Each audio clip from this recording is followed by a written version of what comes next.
Bueno, en primer lugar, pediros disculpas porque ayer tomé un pincho en el lugar equivocado y llevo 2 días tomando unas delicatessen de suero para sobrevivir. Hoy pensaba que no venía, pero bueno. La verdad es que me siento un poco como sapo de otro pozo, como dicen los argentinos.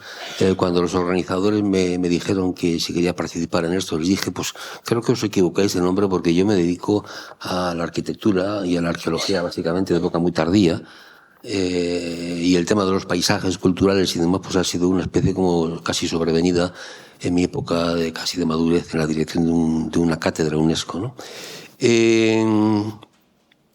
Agradezco de todas maneras la confianza que se ha tenido en mí y bueno, voy a procurar. Es un tema un poco teórico. Ayer me sentiría más con Almudena y en fin, cuando hablaban de los paisajes nacionales, etcétera. Pero bueno, espero que sepáis disculpar un poco mi intromisión en ese tema tan apasionante de las colonizaciones. A mí me recuerda, nosotros estuvimos excavando a los colonizadores, no eran colonizadores, los balleneros vascos en Canadá, que también suelen estar en islitas, tenían relaciones con los inuit y demás. Y me acuerdo que Javier Arce, que entonces dirigía la escuela española en Roma, decía, hostia, tío, pero sí, esto es lo mismo que hacían los fenicios y demás, lo que hacen. En fin, un tema apasionante. Perdonadme, por tanto, que entre en el tema que es mucho más árido, más teórico y, en fin, voy a procurar de alguna manera que sea al menos amable, ¿no? Este es un tema que me está preocupando últimamente y del que, sin embargo, no hablo demasiado porque me conduce a una especie de estado de desánimo, una cierta inquietud. Tengo la impresión, y esta va a ser un poco la hipótesis que voy a manejar, tengo la impresión de que en los últimos años estamos viviendo un retroceso conceptual en la interpretación de los paisajes, en la interpretación y en la gestión política de los paisajes culturales, enorme. Enorme. Luego pondré algún ejemplo. Estamos viviendo bajo la tiranía green, lo digo con cariño.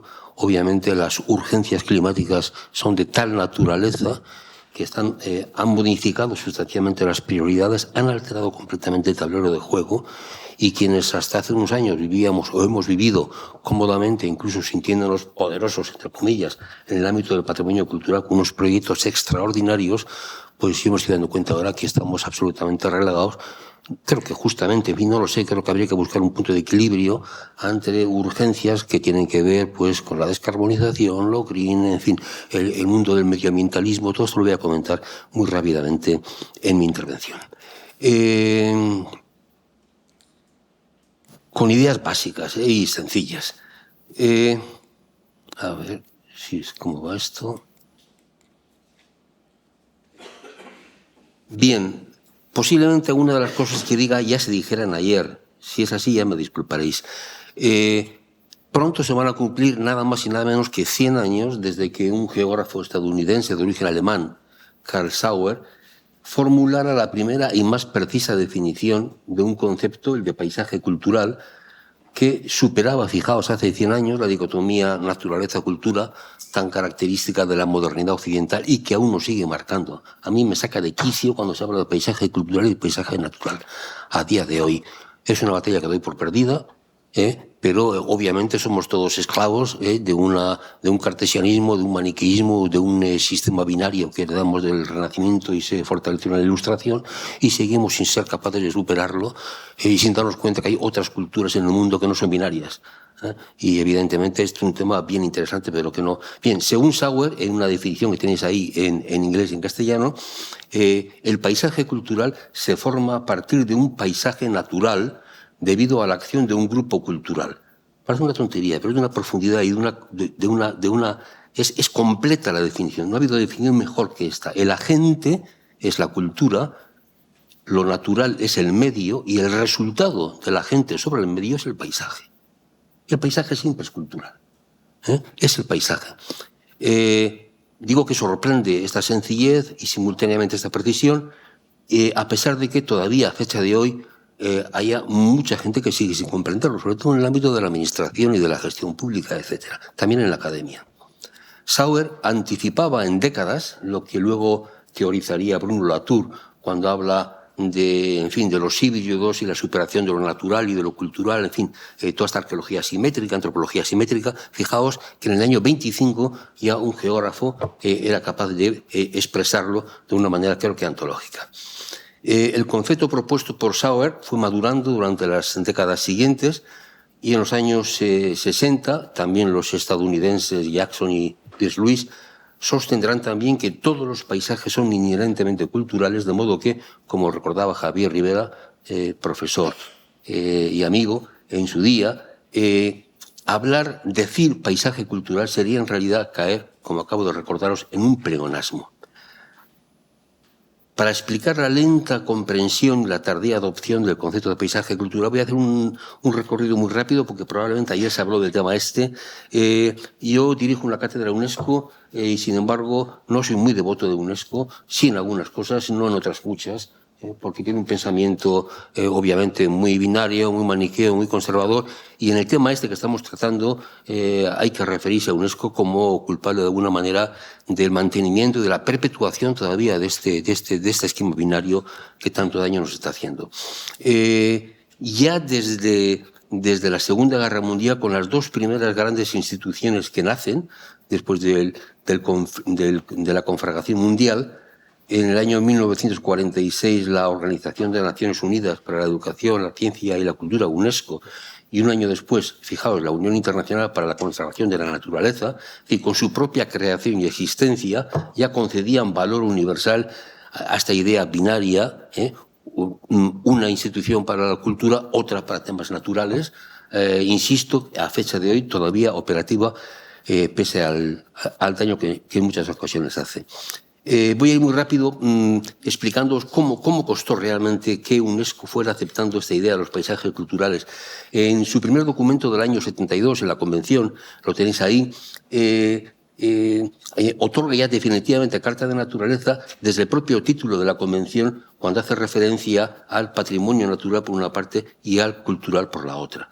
Cuesta creer cuando uno hace historiografía que transcurridos 47 años, casi medio siglo desde que Sauer hiciera aquella definición, los hombres y mujeres de UNESCO todavía crearan en la primera convención, digamos, este esquema binario al que me estoy refiriendo. Y tendrán que transcurrir 2 décadas más, hasta el 92, fijaos, fechas relativamente recientes, sobre todo para los que tenemos una edad, para que, tras largas discusiones, la 16ª sesión del Comité de Patrimonio Mundial, que se celebró en Santa Fe en el año 92, como digo, adoptara en sus directrices prácticas e introdujera por primera vez, casi 70 años después de la definición de Sauer, una nueva categoría, la de los paisajes culturales. Y hay algo que es importante resaltar, al igual que en los bienes culturales de la Convención del 72, también en las directrices del 92, los paisajes culturales siguen sujetos en UNESCO, es una cosa sorprendente incluso a fecha de hoy, a los mismos criterios extraordinarios que se exigirán a un monumento o a un lugar para ser añadidos, como sabéis, a la lista de Patrimonio Mundial. Entre ellos, valor universal, excepcionalidad, integridad y autenticidad. Todo lo que no era o todo lo que no es excepcional queda de alguna manera fuera de los intereses de protección de UNESCO. La inmensa mayoría de los paisajes quedan, por tanto, fuera, quedan excluidos, y era urgente, de alguna manera, que se produjera una evolución que diera paso a la valoración del resto de paisajes, lo que los franceses llaman los paisajes cotidianos o los anglosajones los paisajes ordinarios, los paisajes del día a día en los que vivimos todos. Estaba claro, por tanto, que se necesitaba un nuevo enfoque, y como todos sabéis, este enfoque llegó, afortunadamente este paso, se dio con el Convenio Europeo del Paisaje o Convenio de Florencia del año 2000. Como podéis leer ahí, el Convenio Europeo del Paisaje representó un giro copernicano, fue un giro total en el entendimiento político del paisaje. Lo convirtió en un bien público generalizado a todo el territorio, objeto de derecho de las poblaciones que lo perciben y para cuyo disfrute es preciso generar actitudes no solo de protección, sino también, y eso es lo importante y lo complicado, de gestión y de ordenación. Yo suelo decir que en UNESCO se marcaban con una línea aquello que se protegía y lo que quedaba, caricaturizo obviamente, 1 centímetro más allá, ya no importaba, dejaba de ser interesante porque únicamente se valoraba aquello que tenía el famoso BUE, los famosos valores universales y excepcionales. A partir de Florencia, a partir del Congreso del Convenio Europeo del Paisaje del año 2000, desde entonces, territorio, paisaje y patrimonio van a configurar 3 conceptos indisociables que permiten la valoración simultánea de todos los elementos que califican el paisaje, que se concebirán adelante como un espacio de encrucijada en el que confluyen de forma dinámica, con temporalidades distintas, todas las dimensiones que lo configuran, sean de naturaleza física, económica, social, simbólica o de otro tipo. Ese mismo año 2000, el año 2000 fue un año importante, se dio a conocer otro documento. Este lo suelo mencionar porque casi nadie se acuerda de él, es muy importante. Quizá no se haría una encuesta, no sé cuánta gente conoce la Carta de Cracovia. La Carta de Cracovia es un documento del año 2000 que se pensó básicamente para la gestión, conservación del patrimonio construido en sentido muy amplio y muy genérico, que es ignorado sistemáticamente y que, como digo, de alguna manera muestra esta mirada más holística, más integral, más transversal respecto al paisaje de lo que venía haciendo una escuela. He elegido un único artículo que tenéis ahí, que dice: los paisajes como patrimonio cultural, dice en su artículo, creo que sí, en el 9º, son el resultado y el reflejo de una interacción prolongada en diferentes sociedades entre el ser humano, la naturaleza y el medio físico. Son el testimonio de la relación del desarrollo de comunidades, individuos y su medio ambiente. En este contexto, su conservación, preservación, desarrollo se centra en los aspectos humanos y naturales, integrando valores materiales e intangibles. Un documento, digamos que extraordinario. Bien, en este contexto conceptual, estamos hablando de los finales de los 90, año 2000, es cuando en mi grupo de investigación de patrimonio construido de la Universidad del País Vasco y posteriormente a la Cátedra UNESCO, comenzamos una serie de proyectos que por sus dimensiones, por su ambición, por su innovación, hoy en día serían imposibles. Yo hace 20 años conseguía cosas que hoy en día ni se me ocurre acercarme a pedirlas, porque automáticamente te enseñan lo green o la descarbonización o este tipo de fetiches lingüísticos que sí o sí tienen que aparecer. Y realmente por eso insisto mucho en un contexto de arqueólogas y de arqueólogos que estamos obligados, porque yo creo que la arqueología es una disciplina con una potencia enorme, porque tenemos, como decía Ruiz Zapatero, Gonzalo, en un artículo, tenemos una caja de herramientas que nos da para todo. Pero tenemos que ser personas capaces de ser flexibles, tratar, entrar en otros ambientes, salir de nuestras burbujas. Ahora me voy a referir a las burbujas personales, ¿no? Y permitidme, por tanto, antes de empezar de continuar, a que haga una referencia de tipo personal.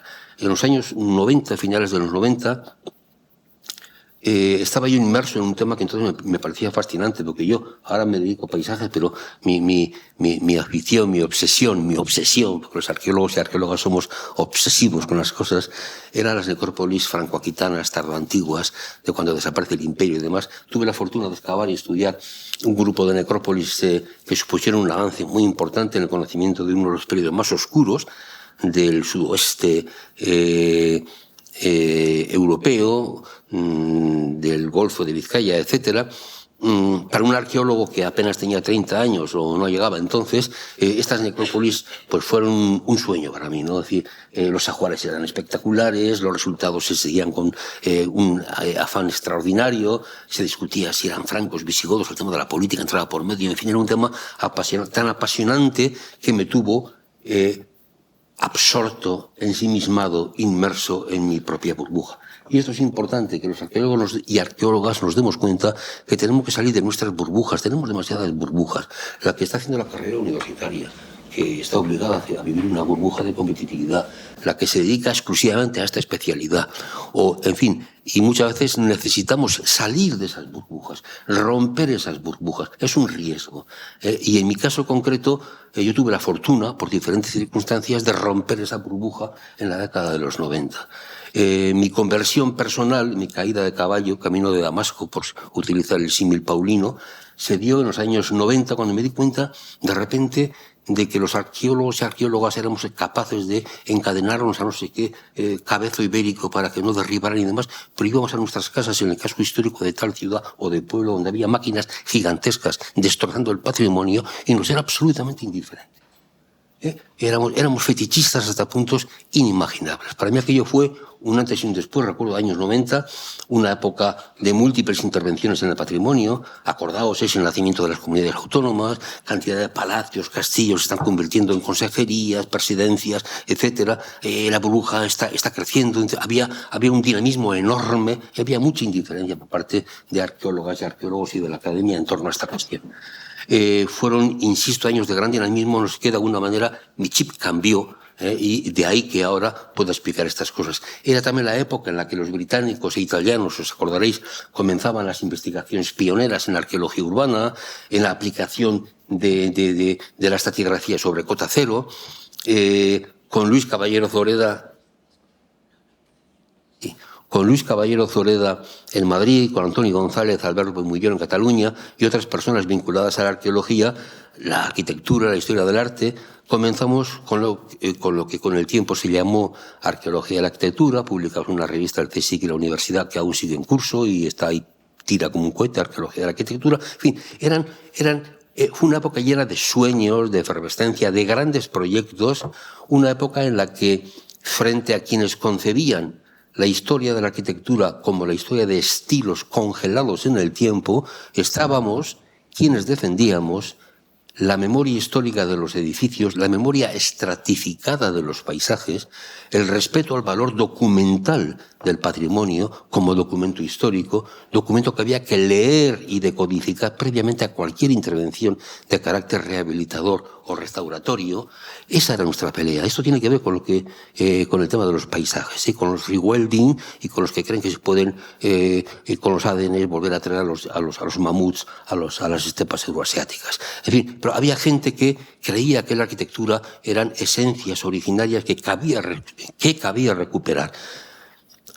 Era una época en la que recordábamos que con el método estratigráfico se podía luchar contra esas zonas de penumbra, de la memoria petrificada, de los modelos congelados en el tiempo que nos enseñaba la historia del arte, esa falta apariencia de homogeneidad absoluta, contra la tiranía de los estilos, contra las arquitecturas congeladas en el tiempo, y tener la imagen a la izquierda de la Catedral de Vitoria, parece calvinista, en fin, nada que ver con las catedrales españolas, es una restauración de los años 60 de un arquitecto historicista. La realidad es esta otra. Este es un ejemplo bonito. A la izquierda veis la imagen esa blanca, limpia, casi calvinista, a la derecha la realidad constructiva de un maravilloso calidoscopio lleno de acontecimientos históricos, problemas estructurales, sustitución de bóvedas, caídas de bóvedas, etcétera. Es decir, un ejemplo perfecto, es lo contrario, de lo que es la arqueología en su sentido más Foucaultiano del término, ¿no? Lo arqueológico como aquello que decía Foucault, que está detrás de la superficie, aquello que va más allá de la apariencia, aquello que no se ve. Por eso, en aquella época, hablo de finales de los 90, primera década del 2000, nos oponíamos a quienes creían, y había muchos, y sigue habiéndolos, cuidado, que el objetivo del restaurador no era otro, en palabras en este caso de un gran arquitecto italiano, Renato Bonelli, que el de recuperar, restituyendo y liberando la obra de arte, o lo que es lo mismo, el complejo global de elementos figurativos que constituye la imagen y a través de los cuales se realiza y se manifiesta su propia individualidad y espiritualidad. Ideas que tuvieron y siguen teniendo a día de hoy, en Latinoamérica muchísimo, con el tema de los historicismos, efectos notables en muchas intervenciones arquitectónicas, muchas de ellas más que discutibles. Y voy a traer a colación muy rápidamente, sin ahondar en la herida, ¿no?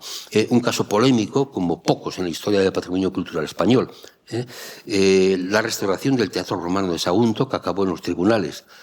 Podemos leer aquí las palabras de los propios arquitectos restauradores. Dice uno de ellos: así era Sagunto esquemáticamente la realidad del teatro romano antes de nuestro proyecto. Había que recuperar, quedaos con estos conceptos, la espacialidad arquitectónica, liberar, quedaos con esta idea, liberar las cosas de las excrescencias del tiempo, liberarlas, recuperar su verdadera forma, hacer inteligible el tipo. Otra cosa tremenda, a través de la restitución del espacio arquitectónico del Teatro Romano de Sagunto, etcétera, etcétera. Un arquitecto, continúan, la arquitectura del Teatro Romano de Sagunto estaba allí, fijaos esa amalgama, esa ruina, ahí dice, estaba ahí, presente en los restos existentes. Solo era necesario hacerla aparecer de nuevo. La intervención debía responder al problema de su lectura, hacerlo inteligible. En el sentido que indica Brandt en su teoría de conocimiento, se trataba de desarrollar la unidad potencial inmanente en los fragmentos para alcanzar y quedar con esta idea, la unidad originaria del monumento. Si leéis bibliografía anglosajona, sobre todo norteamericana, de los padres conservadores del XIX, de Yellowstone y compañía, siguen creyendo que se pueden recuperar naturalezas prístinas, originarias, obviamente libres de indígenas, que eso no cuentan, casi el Edén, casi el paraíso. En fin, es un pensamiento profundamente conservador. Hay gente que dice que patriarcal, y con razón, pero quedaos con esta idea de alcanzar la unidad originaria del monumento. Esta última idea es la que quiero resaltar, la búsqueda de las esencias originarias, algo que ha sido frecuente en el ámbito del patrimonio construido, pero que vamos a ver también. Estoy leyendo bastante sobre esta cuestión porque me parece muy sorprendente cómo, en fin, la historia y las ideas son repetitivas, son ciclos, ¿no?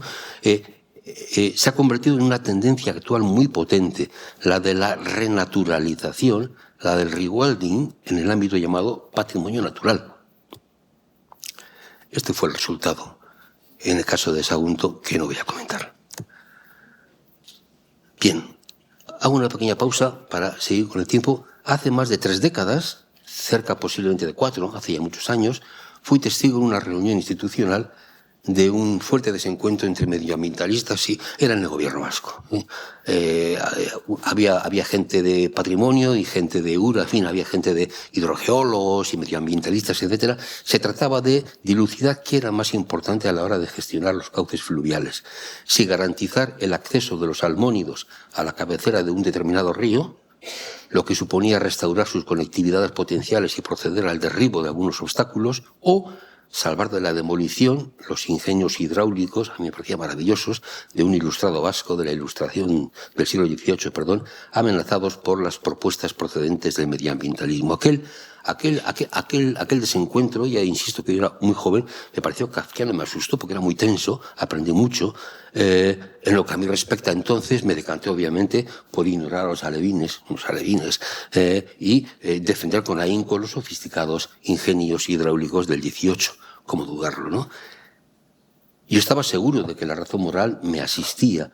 Tenía incluso un discurso muy elaborado sobre la densidad y espesor del patrimonio, como memoria de los paisajes, como palimpsesto, como tiempo estratificado. Era un discurso lleno de aparentes verdades que, a día de hoy, ya no me lo parecen tanto. 30 o 40 años después, hace no demasiados meses, de hecho hace muy pocos meses, me ha tocado participar, es curioso, en una reunión similar. En esta ocasión se dirimía sobre la renaturalización, rewilding, de los cauces fluviales y la necesidad perentoria de proceder al derribo de puentes, azudes, etcétera, para devolver al río sus conectividades naturales. Mi actitud hace pocos meses, para sorpresa de los asistentes, incluso me gané una bronca del consejero y de consejeros y demás, que me conocían de hace tiempo, fue mucho más dubitativa, llena de inseguridades. De hecho, me abstuve en la votación. No me atrevía, no lo veía claro. ¿Qué está sucediendo? ¿Qué ha sucedido estos últimos 10, 20, 30 años? Es importante que tengamos claro desde la arqueología todo esto para ser consecuentes en nuestras formas de argumentar y defender nuestras posiciones. Obviamente está habiendo un cambio de paradigma. Esto es clarísimo. Un cambio de paradigma producido por una crisis climática, por un estrés climático, por un acojo, perdón la expresión, generalizado, salvo los negacionistas, que siempre lo sabrá, ante algo que es evidente y ante lo que tenemos que hacer algo, ¿no? Bien, al igual que el año 2000, como os he dicho antes, voy muy rápido, ya me disculparéis, fue especialmente relevante por la aparición de los 2 documentos a los que he hecho referencia, la Carta de Cracovia, la Carta de Florencia o el documento europeo del paisaje. En este caso, el año 2015 va a ser también muy importante por la aparición de algunos documentos extremadamente relevantes. Vamos a verlos muy rápidamente. El Acuerdo de París, como sabéis, es un tratado internacional sobre el cambio climático, es jurídicamente vinculante, fue adoptado en 2015 entró en vigor al año siguiente. Su objetivo, como sabéis, es limitar el calentamiento mundial por debajo de los 2 grados. Para alcanzar este objetivo de temperatura, pues los países se proponen reducir el máximo de emisiones. En fin, no voy a insistir en esto, efecto invernadero, imagino que conoceréis. En septiembre de ese mismo año 2015, la Cumbre de Desarrollo Sostenible celebró en New York, en Naciones Unidas, una sesión que aprobó, como sabéis, la famosa Agenda 2030, una agenda que aterroriza a algunos, por lo que parece. Son los Objetivos de Desarrollo Sostenible, los famosos ODS, de los que todo el mundo habla, aunque mucha gente, cuando rascas, sabe muy poquito. Se trata de la primera agenda global aprobada por la comunidad internacional. Llama poderosamente la atención que la cultura no aparezca recogida de forma directa en ninguno de los 17 ODS. Aparece en el 11º, que habla de temas de mundo urbano, etcétera, y muy tangencialmente en algunos otros lugares, pero la cultura no aparece. Y no es casual. Es dolorosa esta ausencia, muy criticada, pero en mi opinión al menos no es nada casual, sino que expresa muy bien por dónde van las nuevas prioridades y los nuevos signos de los tiempos. Los signos de los tiempos, como decía Almiro Scura cuando era niño, son muy importantes. Tenemos que conocer los signos de los tiempos en los que nos toca vivir y cambian. Es decir, mi situación de hace 20, 25 años, 30 años, que mandaba más que el alcalde de cualquier... En fin, yo decía, hay que hacer esto y sabía. Y hablábamos de este tipo de cosas. Hoy en día hay otras prioridades, el tablero se ha organizado de otra manera y necesitamos otros argumentos, otras ideas, otras propuestas, innovar, ser distintos, flexibles, es muy importante, muy flexibles, muy dialogantes. Bien, estos últimos años el proceso del 15, que hemos visto 2 documentos, se ha ido acelerando. Como sabéis, en el 19 el Parlamento Europeo declara la emergencia climática. En el año 20 dio a conocer el Pacto Europeo, el Pacto Verde. En el año 22 aprueba por primera vez la Comisión Europea la Ley de Restauración de la Naturaleza, y hace 2 meses, no recuerdo la fecha, pero creo que fue 22 de junio, hace más de 2 meses de este año, este verano, se ha aprobado la Ley Europea de Restauración de la Naturaleza. Hace 2 meses y unos días. Una ley a la que se opusieron los partidos conservadores durante todo el año 23, en fin, al final ha salido. Una ley muy importante, imprescindible, creo yo, pero que modifica, insisto en esta idea, notablemente las prioridades, cambia el tablero de juego al que estábamos acostumbrados y nos obliga, especialmente a quienes venimos trabajando en el ámbito del patrimonio cultural, todos nosotros y nosotras, a renovarnos profundamente. Primero, conocer la legislación, ver qué consecuencias tiene y actuar en consecuencia, y hablar entre nosotros y entre nosotras. Un ejemplo. El artículo 9 de esta nueva ley se refiere a la restauración de la conectividad natural de los ríos y dice en su punto primero: los Estados miembros harán un inventario de las barreras artificiales a la conectividad de las aguas superficiales que deberán eliminarse para contribuir a alcanzar los objetivos de restauración establecidos en el artículo 4 del presente reglamento y cumplir el objetivo de restaurar al menos 25.000 kilómetros de ríos para convertirlos en ríos de curso libre en la Unión de aquí a 2030. 25.000 kilómetros. Actualmente se calcula que puede haber más de 1 millón de barreras fluviales. Más de 1 millón de barreras fluviales en los ríos de Europa, de los que alrededor de 150.000 han quedado obsoletas y están a día de hoy fuera de uso, encontrándose en estado de abandono y con un elevado riesgo de colapso. Y estas son las instalaciones que están empezando a ser derribadas. Hay una enorme sensibilidad colectiva sobre este tema. Dam Removal Europe, hay mucha información en Internet a este propósito. Es un movimiento de entusiastas de los ríos, voluntarios, activistas, profesionales, biólogos, agencias ambientales y otros actores relacionados con la gestión del agua y la restauración de los ecosistemas, muy activos. En el País Vasco hay una agencia URA que es enormemente activa, eficaz, dinámica, son un peligro, son amigos. Antes te miraban, hoy en día se han crecido, están crecidísimos.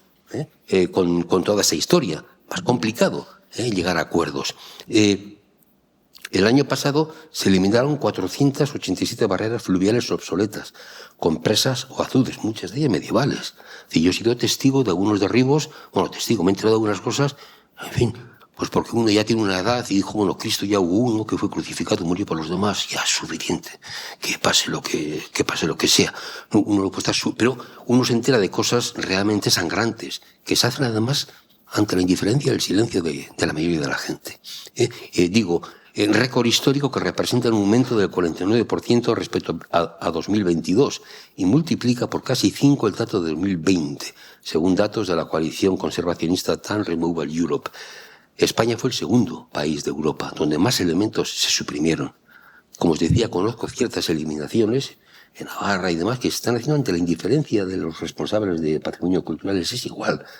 Y se están haciendo sin los preceptivos, no sé, sin las preceptivas documentaciones geométricas, sin las preceptivas, no sé, si hay que derribar, se derriba. Pero yo siempre he dicho, pero conservemos la memoria. Hoy en día tenemos unos sistemas tecnológicos que permiten hacer absolutamente maravillas. No importa, se hace, no sé si con la, ni siquiera con la alevosía, se hace con indiferencia, se hace mecánicamente, se hace banalmente, que es como la maldad funciona mejor, como sabéis. Y simplemente desaparecen. Como digo, hay un gran entusiasmo. En la web existen diversas páginas especializadas que se enorgullecen de este proceso de destrucción, con vídeos acompañados de música épica que recuerdan al Juego de Tronos. Pasado un tiempo, es tremendo. Yo me quedé muy impresionado hace unas semanas. Se conceden premios a las mejores o mejores destroyers. Yo he derribado tanto, el primer premio 15.000 euros, tal, en fin. Personalmente, todo esto me inquieta. Siempre sentí desconfianza, y esto lo digo con el corazón en la mano, yo siempre sentí desconfianza hacia las juventudes alegres y combativas, sean del color que sean, porque la euforia y el ardor guerrero configuran cócteles peligrosos de consecuencias, como sabéis, impredecibles. Pero el fenómeno está ahí, es imparable, es imparable. El ejemplo de la ciudad en la que vivo es especialmente paradigmático. Como sabéis, fue declarada European Green Capital en el 2012, Global Green City en el 2019. Su anillo verde es una maravilla, es un conjunto de parques que rodea la ciudad, es el nuevo emblema del siglo XXI. Los antiguos proyectos, esos que por los que nos pegábamos y nos partíamos la cara y el pecho en los años 80, 90, comienzos del siglo, relacionado con el patrimonio cultural, la catedral vieja, la renovación de las murallas fundacionales, la recuperación del casco histórico, la revitalización de un ensanche convertido en parque temático, todo esto ha quedado en el olvido, o está quedando en el olvido. En el mejor de los casos, languidecen, derrotados por eso que llama la gentrificación. Todo para lo green, todo para lo verde. Es el nuevo fetiche ciudadano. Y es en lo que nos toca vivir. Y vamos finalizando. El término rewilding, como os decía, fue acuñado en el año 92 por el ambientalista estadounidense Dave Folkman, para quien ese término significa la recuperación de la vida silvestre salvaje. Es un concepto que está en construcción. Yo me quedé muy sorprendido. Dedicarle un tiempo, porque tiene connotaciones diferentes. Y según qué leáis y de qué países leáis, es decir, el rewilding es una cosa para los norteamericanos, otra cosa para los europeos, en un continente mucho más humanizado, obviamente, pero es muy distinto también para los sudafricanos, australianos o los latinoamericanos. Es muy interesante el tema, porque es un concepto en construcción, pero que está ahí y nos va a acompañar a los próximos años, os guste o no os guste, con todas sus variables. Aquí tenéis, por ejemplo, un texto tomado de la página americana. Fijaos para ellos cuál es su visión. Ellos dicen: vivimos para el día en el que los lobos grises y los osos pardos hayan conectado el hábitat desde México hasta Alaska, cuando los pumas hayan recuperado sus tierras natales al este y oeste, cuando el salmón y otros peces migratorios naden libremente de arriba a abajo en los ríos de nuestros continentes, cuando los océanos estén repletos de ballenas y tiburones y cuando todas las especies nativas recuperen patrones naturales de abundancia y distribución. Fijaos, para los europeos esta es la definición de la página de Rewilding Europe. Y es mucho más, fijaos, somos mucho más comedidos. Dice: la reintroducción de especies silvestres es un enfoque progresivo de la conservación. Se trata de dejar que la naturaleza se cuide a sí misma, permitiendo que los procesos naturales den forma a la tierra y al mar, reparen los ecosistemas dañados. Y fijaos, es mucho más posibilista, más, en fin, es otra historia, es otra cosa.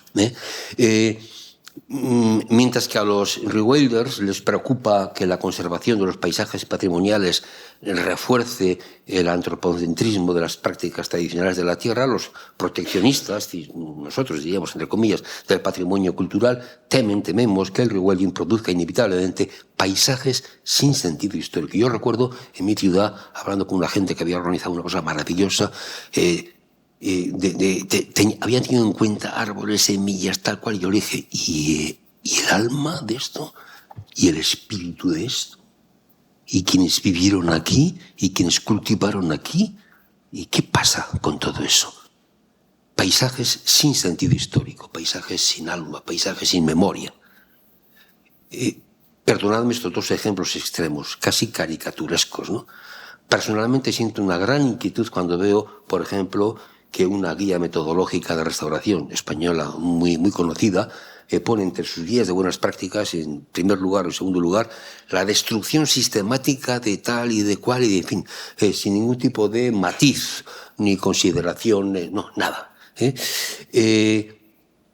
Pero siento la misma inquietud cuando desde la arqueología o de la arquitectura se quiere restaurar con criterios historicistas, violetianos, en la esperanza de recuperar la esencia original de esto, de aquello, el espíritu prístino de no sé qué historia, ¿no? De no sé qué esencia originaria.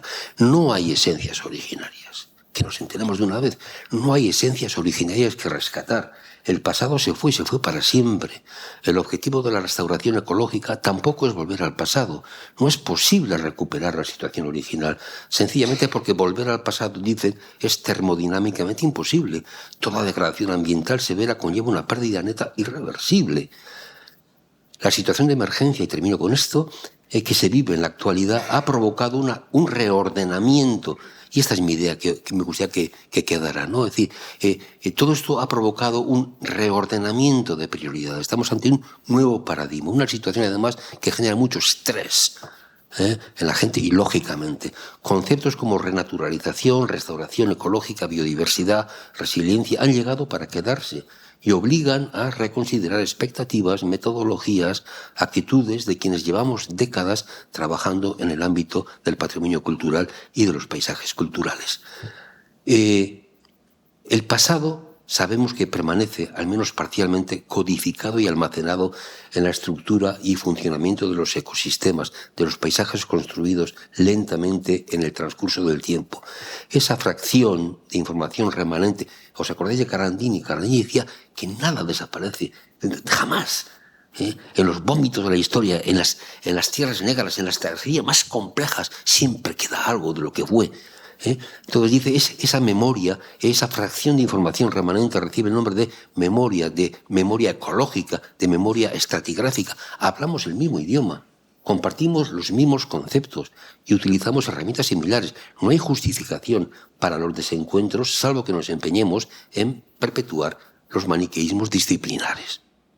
Hay gente que está empeñada en ello. Bien, perdonadme las prisas, pero esto es todo por mi parte y gracias.